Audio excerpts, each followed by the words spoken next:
There's a young boy walking through obstacles, cut up from all the surgery, prosthetic picture perjury, telling me I'm normal, but normal they never really made me see.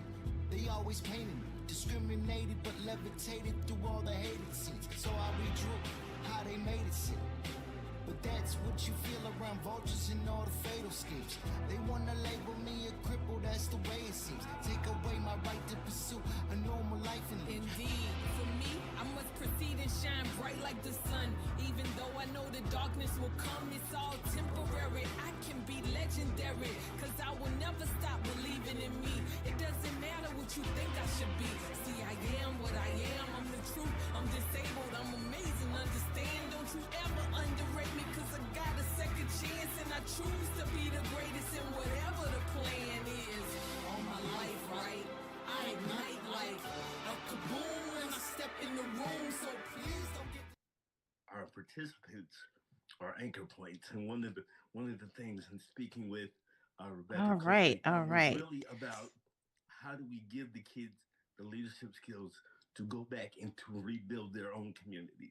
One of the terms we were talking about is That's all right. We are really excited to be here. This is awesome, y'all. I'm so excited to be live with y'all. It's like live TV. Uh, my name is Letitia Andre Doucette. I'm just going to do a little bit of a self description for y'all. All right. I am a honey skin black woman. I've got my hair like in a little puff. I've got these very sparkly pink glasses, and I've got these giant yellow circle earrings, and obviously some gold jewelry on the wrists because we blackity black. And behind me is just a plethora of plants because I love my indoor garden. And so I'm coming to you live today. And I want to thank you, thank you, thank you, thank you for joining us for this second town hall, okay, on accessible sports and society, also called ASIS. You can see it in the logo up on your screen. And I'm joined here with the president of Soul Touchin Experiences. And somehow, between the last town hall and this town hall, this man done won another Emmy award winning, right? yeah. Keith Jones, he's here in the house, y'all. Hello, everyone. Hello. Yes. And we also have our wonderful and talented OBS operator, Maya Mama. She is the magic sauce to make this work. She made that wonderful little sizzle reel, our intro. I love that. With the wonderful song, with the great Tony Hickman. Ah, it's such a wonderful song. I love Rising Phoenix so much. So, before I have Keith introduce himself, right, I want to do a little bit of a refresh about what ACES is. Okay.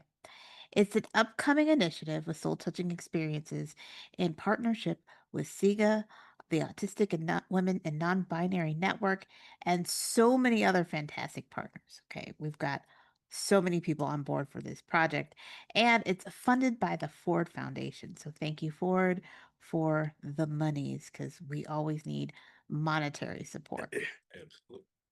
Accessible Sports and Society will engage disabled youth by creating a pipeline of new experiences and opportunities at the intersection of sports, arts, and technology.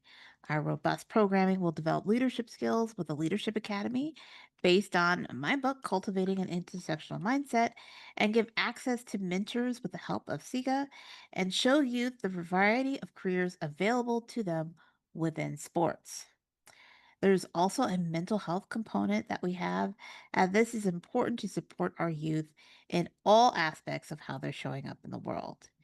And as the project manager for this project, I truly believe that now more than ever, our disabled youth need concrete skills of leadership to usher forth the society that we wish to see in the world. And I know y'all will want to know more, so obviously engage us in the chat here on YouTube or wherever you're following us. And just be a part of the conversation today. And we'll have Maya Mama drop links in the chat or on screen, to help us. So you'll have our mailing list so that you can join us for future events. Or if you know of someone who is a Black disabled youth who wants to join our programming, let us know. As well as, how to donate because we are always in need of funds. So, Maya Mama, if you could drop the mailing list and the donate link in the chat for us, that would be great. We'll give her a moment to do that. Awesome sauce. I love this. The teamwork on this project is just unbelievable. So Keith is going to talk so I can take a sip of this massive electrolyte concoction that I have Yes. made. So enough of me talking. Keith, how about you give us a self description? And, if you want to add anything to that introduction, feel free. Okay, well, thank you. First of all, again, my mama, thank you for being an amazing OBS operator. Thank you, Letitia, for being an amazing project director and helping me less be frantic in this whole process as we go through this. My name is Keith Jones. I'm an African American male. As you're watching on screen, we can see both style as the backdrop with the logo of Soul Touchin Experiences, LLC. I'm a cocoa, I don't know, chocolate brown black man with black glasses, wearing a black t-shirt. Uh, and so what would I say about myself? Nothing. But one of the reasons, but one of the reasons we really are excited about, particularly this town hall, is because this sets up for people who are interested in being a part of the mentorship or the career pipeline or just supporting the community, particularly since the last time we had a town hall and now the seriousness of being able to give kids an off ramp into a real life outside of systems that are being dismantled. So the only thing that I would add to the introduction over that is, yes, we are very excited, and please, you can go see The Ride Ahead on POV on PBS. That is the documentary with Dan Habib and Samuel Habib, who actually is one of my mentees. We go back like recliners. And it is the Emmy Award winning documentary for outstanding social justice. Why does it matter for this project? Because again, people do not see youth with disabilities as potential sports directors, managers, coaches, Emmy Award winning directors. Right. So this is why, particularly for young Black youth and young youth of color, this is more geared towards, particularly now, debunking the onslaught of negativity that is going at their personage, whether it's your diagnosis, whether it's your gender identification, whether it's your socioeconomic status, your migrant status, or your quote racial classification. So that would be the only thing that I would add to this. And it's such a wonderful film. This is Letitia speaking. I watched it on PBS and it is so moving. And to see the impact of your mentorship has led to an Emmy Award winning documentary. And that is Basic hugely work. impactful, Right. right? I don't know if y'all know who Sam Habib is, but I remember that first movie when he was just like a young kid, and now seeing him grow into adulthood and using his own voice Mhm. to say, this is how I Award-winning. want to show my life, and this is what I want for myself. And that's like hugely powerful in that transition where it's usually the adults are speaking for the children, right? Which sometimes you have to as Right. a parent, that's what parenting is, right? Right. Right. And then helping your child to find their own voice. And that's what I see the mentorship that was poured into Sam to get him to where he is today. And that's what we want to be doing for our youth, right? Yes. This is not just like a one-time deal, right? I think a lot of leadership academies and programs or whatnot, it's like it's one and done. Right. Yeah. Yeah. You get the certificate. Yeah. I got the paper. I'm a I got leader that. now. Right. Right? And it's framed on the wall. Right. You do it, and then, I'm a leader. Put a stamp on it. And I've been through so many of those, and I don't find them helpful. So that's why I think ASIS is different. And it's different because we have a lot of different layers. So I want to Mhm. talk about the structure Yeah, of ASIS again. Because right, it's just more than just like there's the leadership academy component, but right, there's so much more that goes into it with the mentorship, incorporating wellness, either through Sartori or the what we have as the emotional emancipation circles for those of African descent. So I want to ask you, yeah. why is the wellness key like an important component to this project? This is Keith speaking. Why is the wellness key important to this project? Uh, it's funny because over the last couple of weeks, I've been fortunate enough to go a couple of education conferences, do these things. And what we find in education or in youth development is that the adults tend to have forgotten that they used to be kids and that the brain is literally swimming in chemicals and emotions that they've let yet to learn how to regulate, and you are now under these exceeding pressures. Everybody has these stories about high school, or junior high, or just being amongst kids in public settings, right? And particularly if you are already singled out, not by the peers, but by the adults, solely because he needs that, durable medical equipment, nonverbal, pick one, right? And so that emotionality carrying into any kind of thing, whether it's walking into classroom, whether it's going to a project, if the core of it is we want to build from the participant out.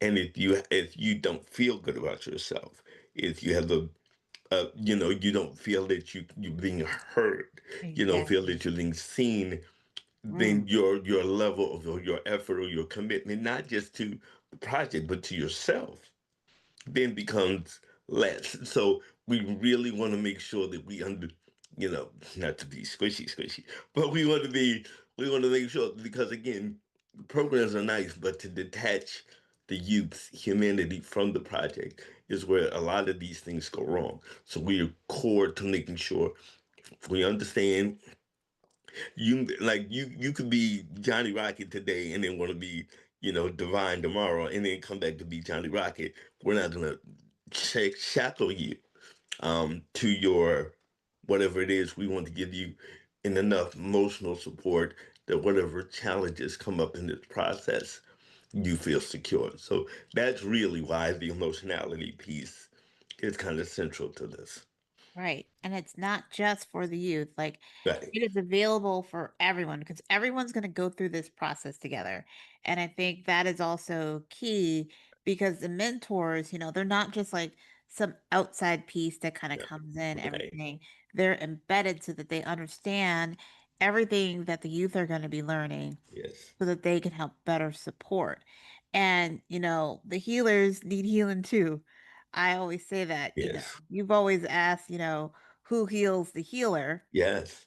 And what do we do? Because leadership is so much more than a set of tools. You're out in the world and you're going to be confronted by, outsiders to people with your own community Yes. who will try to take you down. So we need to build that emotional, I hate the word resiliency, but I think that's the best that I can come up Right. with, right?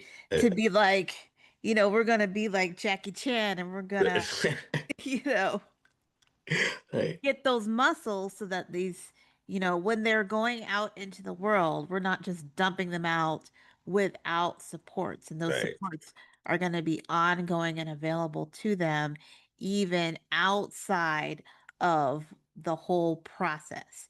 So we're going to be following them quarterly, even after everything ends, just to see what it is that they are doing. Do you need more help? Do you need more support? Have you talked to your mentor? What are you struggling with or what is working well for you? Right. Want us to highlight. So that's why I said there's layers to it Yes. because we don't want to experience what we've experienced before where it's just here's your certificate, bye. And then that's the sign of, quote unquote success. You become like a numbers pipeline where we want to have what is the impact, right? Yes. That impact could be anything, whatever the youth, say that they want to be doing, we're here to help them. So that leads me to like a second question or just another Yes, question, right? So we just submitted a grant to Borealis yes. Foundation, and one of the questions that they asked like really struck me, the ASIS project.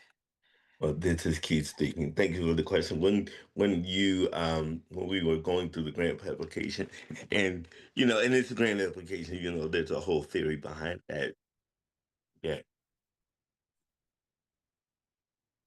Okay. Okay.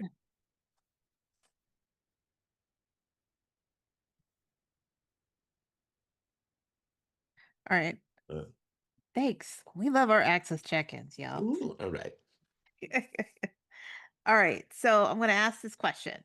So when we were writing the grant application for Borealis, Mhm. there was a question that really struck me, and it was, what is the biggest challenge to the project? So I want to know from you, what would you say what that challenge is, the biggest challenge is, and do you think that's why we incorporated this whole wellness component to all of the project and even like after they've left Right. ACES? Right. And so what is the biggest challenge and what would we expect? Um, if you see my initial reaction, I kind of chuckle because we have our inside voices and our inside our head voices that we can't say out loud. We can Um, say the quiet part out loud Oh, here. we gonna name the thing a thing. All right. But one of the things that struck me about that question, which goes back to the discussion that I had years ago on the Philanthropic and Disability Network, we had talked about this, was the root of philanthropy and why philanthropy, and all the whys about how we are literally in competition to prove that we are desperate enough that you should give us your money. And we will take your money. So this is not they're not going to give us your money. But when asking that question, it was what were the barriers and the challenges? And I had to chuckle to myself because of the history of this project getting us to this point. One of the things that people typically skip around it. Well, we're going to have difficulty reaching to the youth. We're going to have a little difficult, geographic. No, it's racism, it's classism, and it is performative social justice allyship. Those three things. And why does that matter? And yes, we built in the wellness component because it deals with the undiscussed and the overtly discussed pressures youth and their families face. Since the last town hall, you now are a person who is on benefits with SNAP and having Down syndrome and living in the house with your parents. Somebody got to leave.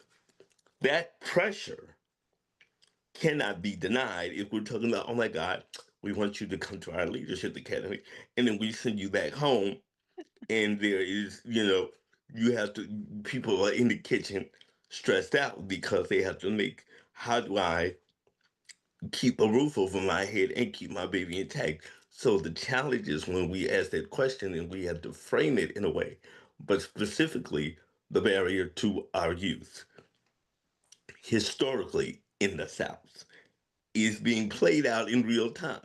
So Exactly. when we answered the question, it's always funny. People go, "Oh my God, you guys are so honest." And then you turn on the news, it's like, "Oh, so in the middle of da da da da da, we're going to redistrict everything because we hate Negroes." Da, da. And then somebody says, "Well, what is the challenge?" So yes, at the core of youth, how do we know that in the last 30 years, disabled youth are one understudied in terms of teen pressures, teen suicides, teen opportunities. Right. Two, if you are a youth that is in a minority category, it drops off the table. And so that question, when they asked about the racism, absolutely is tied into access to resources. Can we get mentors? Can you get into the NFL? Can you get to, because all of these things are tied to American society. So yes, um, in order to, how do you function? How do you walk outside of your door every day knowing you're going into a combat that has no guns. You has like it has no. There are no clear battle lines. There are no clear Exactly. like. There's no Exactly. like everything is. So yes, that was like probably the reason that we started with making sure that we center not just the human but the reality. That is so powerful, and we as adults see the onslaught every day, but we're Right. adults, right? Right. Children don't have the same level of obviously life experience to kind of hold on to. They don't really understand their own history. And so being aware that these are young minds who are Mhm. susceptible, not just to what's happening, on the TV screen, but what's happening online. What are people saying about them? How they're feeling, Right. how can they make meaningful relationships with their friends. And so that mentorship component is key because this is not a buddy, right? Which Right. I hate. This is Right. someone to, like, we don't need paid friends, right? Because that's Right. what Right. caregivers are, oh, you could just be their buddy. No, that's No. your job. Uh come on. But we want our mentors to put the kids on game. Like, Yes. if you've got it connected to the NFL, to their production team or whatnot, to the directors and everything, can you get them an internship to, Mhm. or, to be able to shadow so that they can see what that looks like in But real then. time and gain that real life experience to say, Mhm. yeah, I want to be able to do this. Or if you are a sportscaster, right? There's now a sportscaster with cerebral palsy, I think for Right. baseball, right? Can we bring them in and talk to the youth and then say, these are the steps that I took to Yeah. get to here? This is who exactly I talked to, right? Not, sometimes I feel like, what is it? The Tyreek guy on Instagram who says that everyone is really a 305 because, they say like I came here with $1 and a dream and now I'm in the penthouse and like Right. who were you pimping out to, like, or to get there? Like, tell us what you did because it didn't just magically happen. There are steps in between. Right. You got to Right. be able to explain to people. It didn't just magically happen. Who did you Right. Right. meet? Who'd you talk to? Did you prostitute yourself out? Right. That Right. kinds of Right. things. Right. Like, you just got to let people know. Share the info. So that's really what I want our mentors to do, Right. to say like, this is the person that you're gonna talk to, and we're gonna meet, at X time at X, place, and then we're going to have that discussion. And before that discussion, we need to make a plan of what it is that what you want to do for your life. And if you don't know, that's great because Right. maybe you're doing multiple internships to figure it out, which is fine. That's Right. the part of being young and alive is that you've got time to figure life out. Yes. And I'm so glad you say that. This is Keith speaking. Part of that, which is so as we have built this, um, and going back to the emotional resiliency and to that, it's one of the things for me as we've built this over the years of what you've done, what Troy's done, what Trinity Digital has done, what we are doing with Blockchain Survey, what we're doing with FTA Media, and what we're doing with SIGA and Autistic Women's Network. These kind of partnerships, almost like if you step back and look at alliances in terms of how we build programs, there's never really a cross overlap, an overlap of disciplines.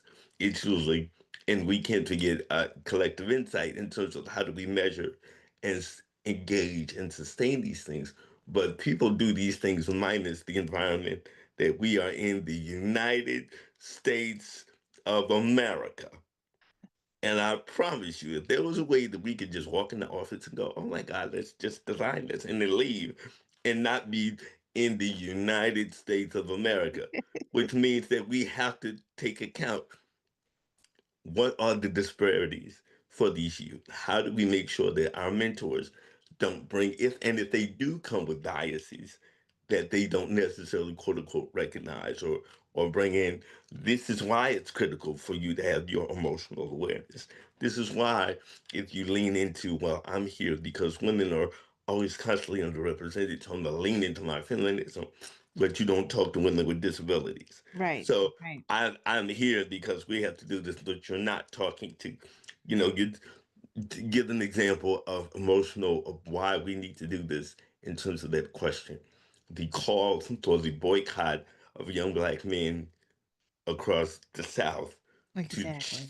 that for a 17-year-old who has just recently within the NIL business been able to secure what in most significant changes are generational altering finances. Hmm. But the system that is in place demanding your social justice capital is not giving you an off ramp. There is only one professional football league that can pay you like the NFL. There's only one. And the alternative leagues are semi-pro. And even though you will see them, and this is why knowing your identity, even though you're forming it, and having a mentor that says, look, when I started this, I wanted to be a DJ. Then I got in and I saw how they right. Then I saw how they started cutting up the promos. And I wanted to be an editor, but after that, I saw who made those decisions. This is what they're going to be, and to be able to have the mentors, the program, and the youth understand that growth and maturity and leadership is a constantly evolving state of being. This is why emotional emancipation circles are key. This is why Satori is key. This is why telling Borealis the largest barrier we gonna face is not testosterone and estrogen coursing through teens and young adults. It's a societal view of their humanity, which will impede their desire to be who they want to be. So, Right. Because, when you are young, everything is just so intense for you. right, We just, I think about that 16-year-old girl who, almost shut down because of a scene from the show Euphoria about ostomy bags. I as an adult be like, man, that show ain't nothing. So right, whatever. But as a 16-year-old, it's gonna land differently for them. absolutely, And so it's gonna be more intense and more poignant. And so it's important for us to really think about, you know, breaking that narrative that you get to be one thing in life, hmm right? I've never had the traditional must be nice to have one career your whole entire right, life, one job at right, Legacy Network, and you're getting paid right, and this is what you do, but that's not real life for so many people. So that it's okay to constantly pivot and change, and that all these skills are transferable. You don't have to be locked into one thing if that's right, not what you want to be doing.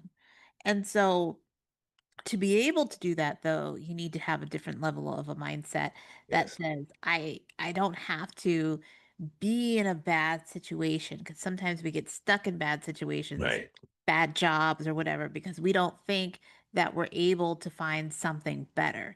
And right, that's not what we want for our youth. And even if our youth are coming in with a bad attitude, we as the adults have to understand and get them to express like, hey, what's going on? Did something happen at school right, today? Did something happen with your friends? How do we talk about this to be able to support you? And that one, it's okay to have a bad attitude sometimes. yes, I am known as the grumpy cat, y'all.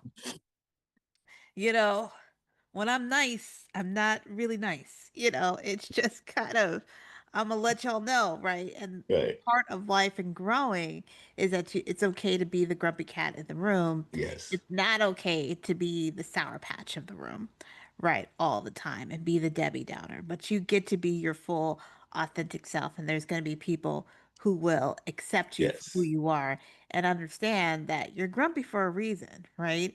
And that it's not because you're a bad individual. So I really love how we structured all of this so that we're doing 360 views of everyone who's coming in to yes, this space, from the adults to the youth. And we're all going to be there to support each other.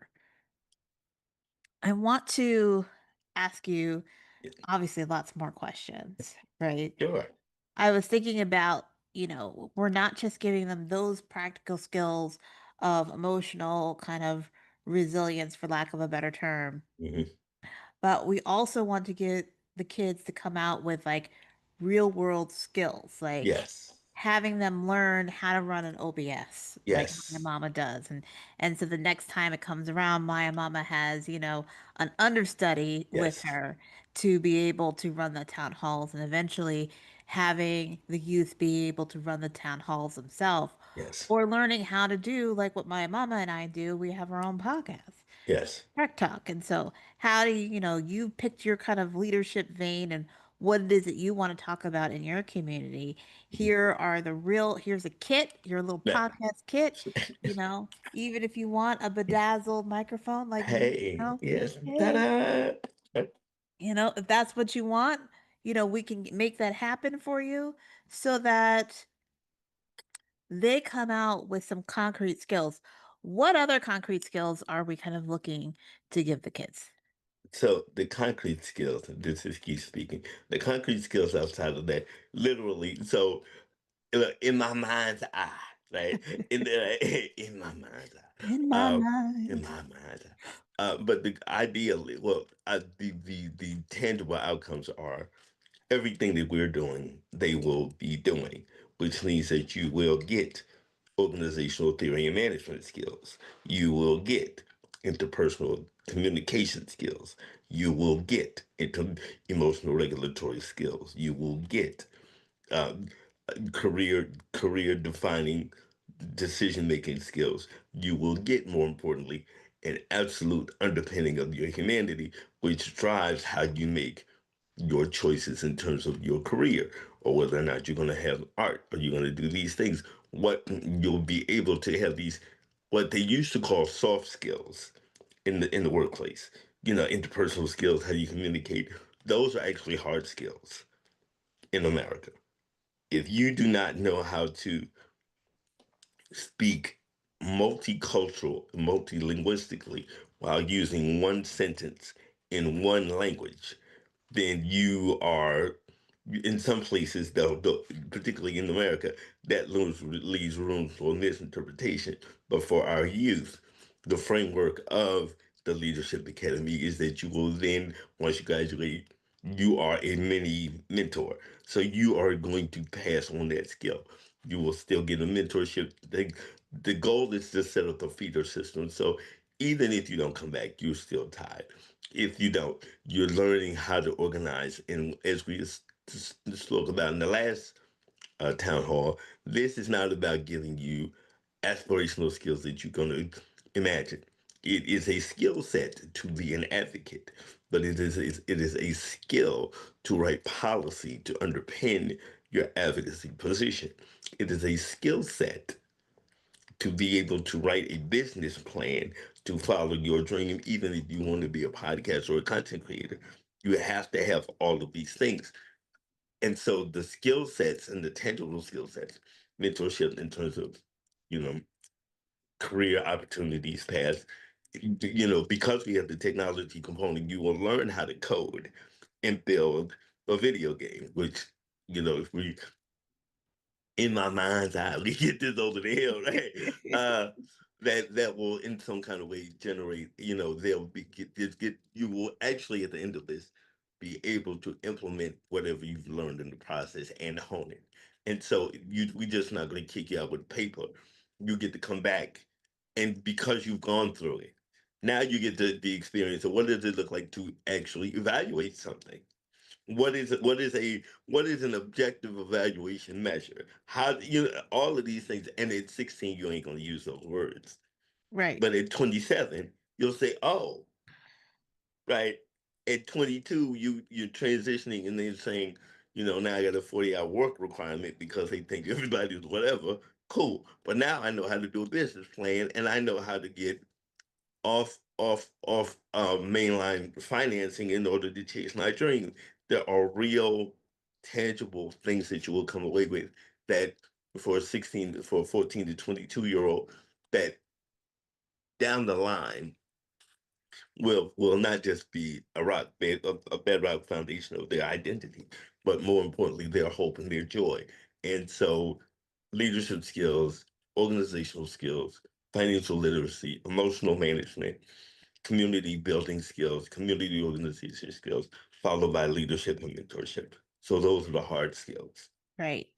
And, hopefully what we'll see is that they will come back to be mentors as well, Right. to not just help, be understudies to, my mama, myself, you. Hmm. They're also going to be pouring into the next group of youth that are going to Yes. come through this program. We have some nuggets from the chat, and I Yeah. call them nuggets because this is something that I say that what has stood out for you, you can keep putting them in the chat, and we'll read them out loud. But this is from Claudia. Three nuggets. Leadership is more than a set of tools. Who heals the healers? Hmm. And the last comment is loving these observations about resilience. And Yes. then from Neurospicy Networking, they want to know how I bedazzled my microphone. I will show you, but like for the Blue Yeti, you can actually buy like a bedazzle sticker kind of thing, but it sticks Yes. really well. I Yeah. made that That is, mistake. And so it's a little crooked, but you can't see it because I'm not good at fixing things with my skills of bedazzling. I am an 80s baby through and through. I love a bedazzler. So thank you for those comments. And yes. lastly, from Claudia, yes to real world skills. Because again, I think a lot of this stems from our frustrations that we've seen from a lot of these kind of programs for disabled people. And you can tell me if you share this because this is my pet peeve. It's a lot of feel good stuff. Yes. Right. You are in the 3-day event or whatnot, and then you're like, oh my God, Right. it was Right. so inspiring. It Right. was so transformational. Like, Yes. oh my Right. God. Right. And then the Monday comes and people are back to doing exactly what they was doing Yes. before they attended the event, and nothing really changes, right? Right. And even for those of us who are disabled, it often feels like kind of pandering to us. You get the little Mm. pat on the head, Yeah. little Yeah. certificate, or if it's a type of like leadership development for non-disabled people, and we show up, and this is what's happened to me, is that I don't fit in the programming whatsoever. It's not designed Right. for me to be in that same space as my peers. And so this kind of solves for all of those Yeah. Yeah. things that Yeah. are Yeah. happening. And it is, for me, the dream, right? This is like, Mm. again, in my mind's eye. Uh, Right. what it is that we want to give is Right. not a feel good thing. We want the feel goods. Yeah. Absolutely. It can't be all doom and gloom all the time, but we also want people to see that there is something outside for them, Yes. right? And that oftentimes we're told to create it for ourselves. Okay, great. We're doing that. Right. But we're also showing that these things exist already, Hmm. right? It might not have been put on your algorithm, Right. Right. which Yasmin Nair always says your algorithm is not your advocacy, right? Right. Right. And it shouldn't be, right? But for Right. many of our youth, they're on TikTok, Right. right? They're on Instagram and whatnot. That's how they're hearing about things.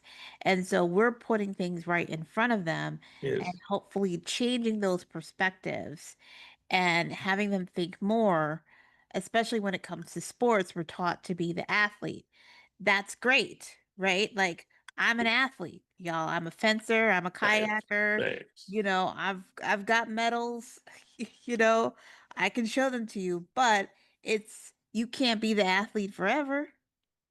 Right. You Right. know, what Right. happens when you get an injury? Because that happens all the time in sports, right? What happens when, you become quote unquote too old Uh, or you age out of mm, certain things? You have to right. have skills to be able to pivot. And so we're bringing this reality to the youth. And I really love that about us, that we're thinking about them as more than just, Yeah. numbers on the page. Absolutely. Absolutely, absolutely. And the the goal was never to do well. For those who are not privy to Letitia listening to me consistently rail about take care of you. We moving very deliberate because the ethos of all of this, even as you described it, is do no harm.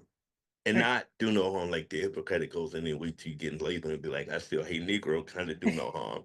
Um, but that really intentionality of life is never set. What can we give you now that if anything happens? And not that we're giving you everything, but we're giving you enough. Or we're trying to, and not just we're giving you, we're working with you to build what you need Yes. for you. Because again, we nobody wakes up in your body but you. And so when people say, "Oh my God, Letitia, I don't think you should do that," now, cool, but that ain't you, right? Right. So if you eat a sandwich, I don't get full. So how can I make sure that right? I'm sitting there, I'm mighty hungry, and you, right? That doesn't serve me any good. But if you are eating a sandwich and I have the food in front of me and you assist me in what's the best way that I can help you make your sandwich? Right. While at the same time not being stingy about eating your sandwich. I know you're starving, but I'm gonna teach you how to. While you're starving, I'm gonna teach you. I ain't gonna read you while you're starving. Right? And so and so the goal is really to not talk about this as yes the project, but when you go home, you still home. Like you still you. Like these are things you do, but who are you? Like what is your joy? What drives you? What will be if your life suddenly shifts? Are there things that you can look back on and say, I went through this mentorship, and when I heard the story about I tried to do such and such, and they told me I was X. Right. You know, okay, so I'm not alone. Even in a room with all the noise in my head, I got that one little kernel I can pick up. And so, and because we are in a paradigm shift of the world, what the things people used to call it idealistic. Oh my Right. God, Letitia, what do you mean you're going to give these kids the ability to code a video game? And Right. if they don't want to code a video game, they can go. So it is very much the goal of us, which is why I'm excited about the partnership, which is why every time I talk to y'all, I'm like, thank you for coming with me on this crazy ride. Because there are very few people who are committed to our community that are not driven by their ego in terms of look what I'm doing for the kids, right? Right. How do I because I really the thing about this is that it is it is the participant focused. It is not Catalyst, it's not SIGA, it's not AWN, it's not Soul Touchin Experience, it's not Access, it's none of that. It's are these kids all right? When they get done here, even if they never speak to us again, Right. are they okay? Right. So that's I don't know if that made any sense, but that really is the undergirding ethos. Because how do you build a community if the people who are building it don't have the tools to do it? So Exactly. And how do you build a community with people who don't like you and want you to suffer? right, That's always like the huge thing. And, a lot of these things that are built, for disabled folk are built by non-disabled people who are still carrying their biases into that space. And we are being limited by their lack of imagination for us as human beings. And yes, and that's what sets us apart for this ASIS project, Accessible Sports and Society. right. We've got a lot of like whoop whoop in the chat, right? Claudia saying this is why we need programming designed for us by us. Yes. FUBU. The real FUBU is really for us by us. That's Okay. right. Right. And yes to the sandwich. It ain't a mayo sandwich, y'all. No, It no, got it's a meat, sandwich. cheese, lettuce, It's a tomato, sandwich. Sandwich. onions. It's a sandwich. Sandwich. It's a Sandwich. sandwich that we are Mm. given, right, to these youth. Um, really thinking again more about like what it is that we talked about. I want to go back to our last town hall for just Mhm. a second because you said something and it raised some questions from people. I got questions, you got questions. So, my mama, why don't you play what it is that he said? You said this live. If I Okay. say it, I said it. You said it, okay? Our So, my participants mama, are anchor points, and one of the things in speaking with Rebecca Coakley was really about how do we give the kids the leadership skills to go back and to rebuild their own communities.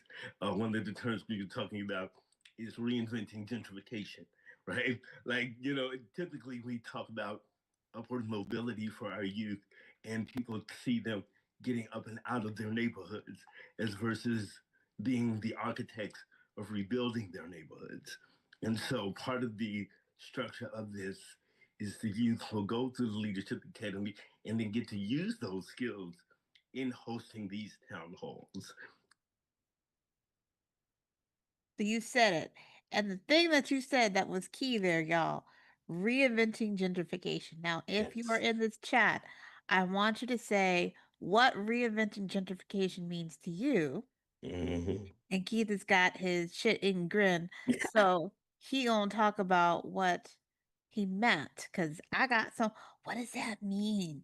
What did Yes. he said that. What did it mean? So Keith, what's it mean? It mean get out. No. Okay. So no. Um. So when you talk about reinventing gentrification, right? So these are multiple things happening, and people like to use the word nuance because it's sexy, and they get to avoid the word detail because that's what the nuance is. It's layered and it's contextual, but it's a detail. And so you're talking about gentrification specifically. We're not talking about nuances like I'm trying to date you, so I'm giving you double entendre. We're talking about in policy spaces. These are why when you talk about nuances and gentrification, people are trying to be slick by half. What does reinventing gentrification mean? In 1965, you had the Patrick Moynihan report talk about the state of the Negro family and the federal case as to why the federal government needed to do what it was doing. When you hear the root causes of the black dysfunction in the black family, you'll hear even amongst black people this discourse about black men ain't nothing, black women da da da da da, black men, and you hear there's a billion podcasts that talk about the black men and the black woman and the black family war and black feminism. You hear all of these things. What does that mean? That is the broken window policy. That is the interstate designing policy. That is redlining. That is access to small business loans. That is access to accessibility in terms of educational loans. All of these things were predicated upon between 1964 and 1974, what we call between 1974 and 1980, and then you get the rebirth of the rise of the moral majority. Why does this matter to young black youth now and young youth? You are seeing the reflection and the risk and the spasticity and the reflexiveness of the larger society, which goes back to the original question they asked us on that grant. What is the largest barrier you're going to face? Oh, I don't know. Everybody. And so you don't, right? So you jump forward and you say, how can I regentrify my neighborhood? In the 90s, they called it urban renewal, Right. right? They called it, we're rehabbing our downtown sections. You start to see lofts go from being dilapidated to being artist spaces to being trendy for young up. And so all of those things are predicated upon the history of this country. If our youth are the only way that black people are seen as being successful is to get a certain amount of money and get out the neighborhood, Right. then that is perpetuation of those things, not just stereotypes, but the same systems that leave the people in the neighborhood. Yes, we got 10 kids or however many we get in the leadership academy, but that's just them 10 kids. What about those kids who didn't get in?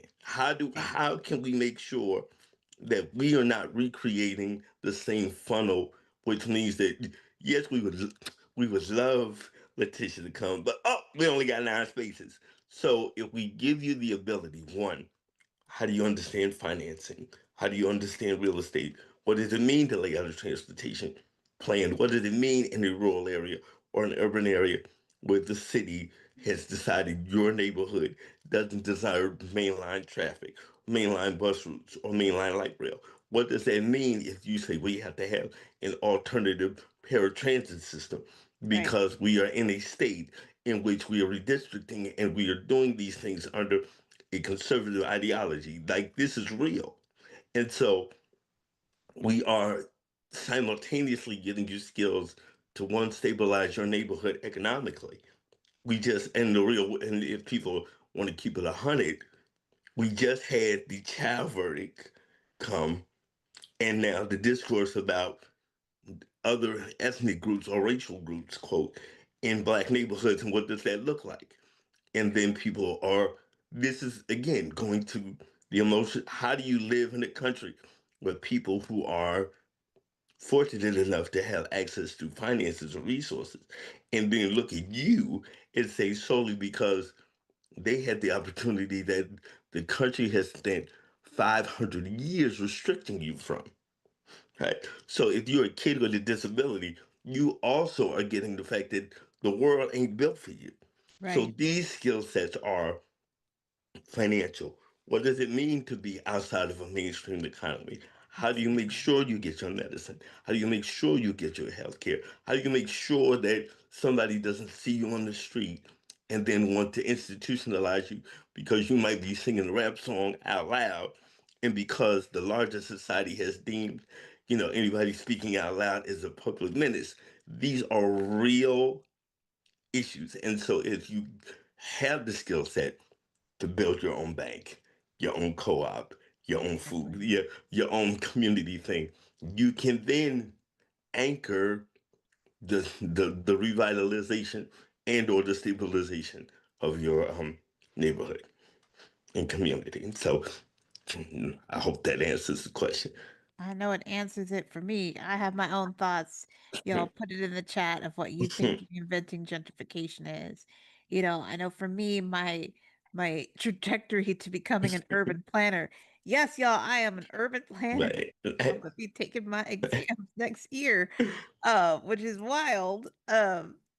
But there were no Black disabled people Hmm. in the urban planning and active transportation space here in Western New York. None. Zero. Right. They would go to the loud white folk who ain't really disabled and kind of get their perspective. But Catalyst Consulting was created because, you know, we didn't see us there in these Right. spaces. And so if you're designing my own neighborhood around exactly where I live and my voice isn't in the back end of Right. things, it's only in the focus group, then everything about how I live and how I am gets lost in translation, because those focus groups only serve a certain point, right? Where you need to be deep in the conversations of the planning process Hmm. because that's wholly different than what a lot of folk think actually happens, how the decision making actually happens. And so it was vital that we were in those spaces. So we're on the Interloop project and developed the first ever racial equity and accessibility assessment tool for a Hmm. planning project like ever in the history of Rochester. Right? That was huge. That was a Hmm. huge key thing. Why? Because I'm at the table. Hmm. But I'm looking around and there ain't a none of us. There's not Right. enough of us at these Right. tables. And so how do you become a part of it? What is it that you need to be able to say? Right. And especially now when you have so many people trying to make decisions for you to be able, you don't need permission to be able to improve your neighborhood, you Right. know. And it doesn't have to be done in the way where white people want it with dog parks and Starbucks, Right. Right. like, Right. or Right. pickleball is the new colonizing thing that ends up Right. happening in neighborhoods. You put the pickleball over the basketball courts. Why? Yes. Why are you doing it that way? As opposed to alongside of it. And I'm glad, this is keeping it. I'm glad you talked about being an urban planner right? Because if somebody said kayaking, urban planner, sparkly bedazzled microphone, pokey pokey, stab stab, and oh, by the way, I'm a bioinformatics, I promise you, Letitia would not be the face that they pull up. And that, but the multiplicity of skill sets come into play, not because there are 47 versions of Letitia, but because Letitia, as a human in her capacity, has all of these skill sets that she can pull from. And because we love the sparkly, but it's the energy and the amazing human that packages this, then we can go on and say, okay, now you have this perspective and what people have done. And one of the things that is key to this, and we want to just to keep us on time, the last thing I'll say is that over the last 70 years or even 60 years of social justice, particularly, we'll just pick 1970 to start, the last 56 years, people have been very good at picking out parts of people's identity Exactly. and then building or imposing their impression of what they think their identity is, Yes. and then building all of these, and particularly for youth, particularly post 1974, whether it's education, whether it's employment, whether it's dating, whether it's just hanging out, whether it's just being a teenager and able to make a bad decision and suffer the consequences, the ability to do that, and particularly if you are a Black disabled child, your parents' anxiety of, okay, now my child has non-parent disability, but he's also nonverbal. Right. Rochester, New York, what happened, right? So if you use my child is 14 with a water bottle, what happened? So segmenting out parts of your identity and then having to, while trying to form your identity, and people demanding that in this economy or this country, your value is only worthy based upon what you can physically do. Right. It is critically important that as we talk about these youth and their families, one, not just for the youth, but shifting the belief that the families would have about, well, I don't think the baby can do. Yes, he can. And now, because you have seen that you're not the only family that has the child don't nobody wanted to cook out, right? You're not the only parent that the relationship crashed because all of a sudden the child ain't perfect, and there's this weird kind of like desire to have this Photoshop version of a Black family. But what does it mean to give your kids sense of self? Not give it to them, but develop it with them. What does it mean for that to permeate through the family so the family can have hope about, oh, we don't have to worry, have these existential stress? What does that mean for the community to have that pulse of the youth seeing hope where they are versus seeing hope beyond where they live? So all of that, but at the core of it is emotional support, mentorship, leadership, and your humanity. So Right. that's what Right. we're trying to do through sports. It's so much more than sports. Like, Yes. I'm trying not to break anyone else's copyright. Oh, you got. I'm gonna let that inside joke. No, that. Sorry, y'all. I'm like, every time I think of what we're doing, I see like disabled people doing sports, and then this is my hope that EA Sports sponsors us, and then it's like it's EA it, Sports, it's it's in the in the game. game, and then you'll see my wheelchair just roll by. you know, come on, you can I see it, mean, y'all. good night.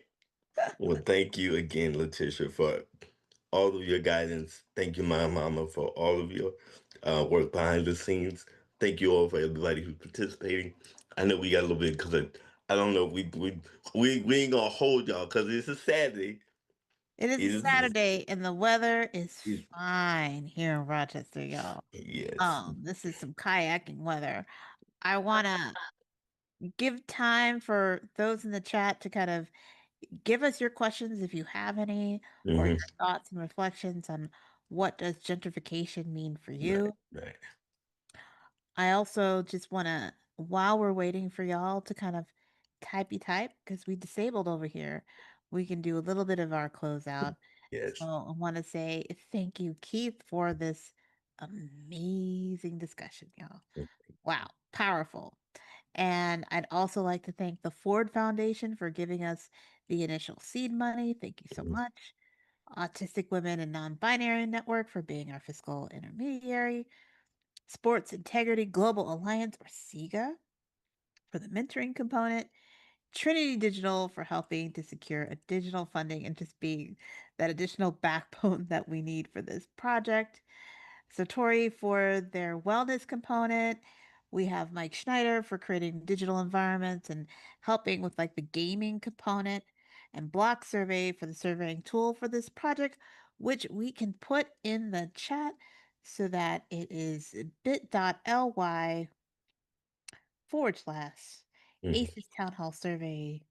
And we're using the 2025 link, which is fine. Yes. All right. Because I like everything to be in like one link so that I can see when you took the survey. And we have so many great partners and collaborators Right. for the graphics, to bring a unique experience to our disabled youth. And then I'm going to give one more shout out because I saw the thumbs up from my mama for the graphics and running OBS for us today. Yes. Amazing, y'all. Like, it's the kind of skills that are needed that makes us look good. Like, she designed all of this that you see Ooh. on your screen, putting the logo, Right. and then, we see all the partners kind of going through. She teaches a class, several classes actually, on how Yes. to do this. You could pay her to Yes. To teach do you the how to yes. make your streams look great and professional. All right. Yes. All right. And she's just a boss, let me just say. Yes. All right. So again, if you want to get on our mailing list, we'll put the link in the chat to go to. Again, we use bit.ly ASIS Info 2025. And again, that satisfaction survey, this is part of the data collection Yeah. portion, right? I promise you it's not long. Right. It's not long, because Right. I hate long surveys. But this helps us to kind of say, like, did you learn something? What would you like us to improve? All of that happening is going to be great for us. And so, my mama, are there any other comments or questions in the chat?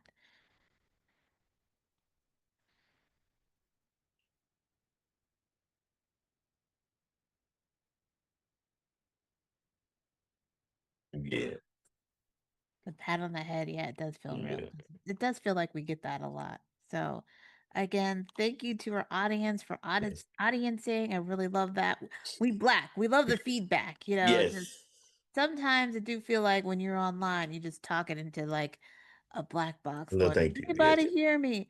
Right. So we love our audience participation. Thank you for taking time out of your day to be with us, and we will see you at the next town hall. Eh, And, the next time we start this project, and we're going to get ramped. But right now, we're resting. yes. Okay. Got you. We both need a nap after this. So, Thank you. You guys right. Thank you all for bye bye.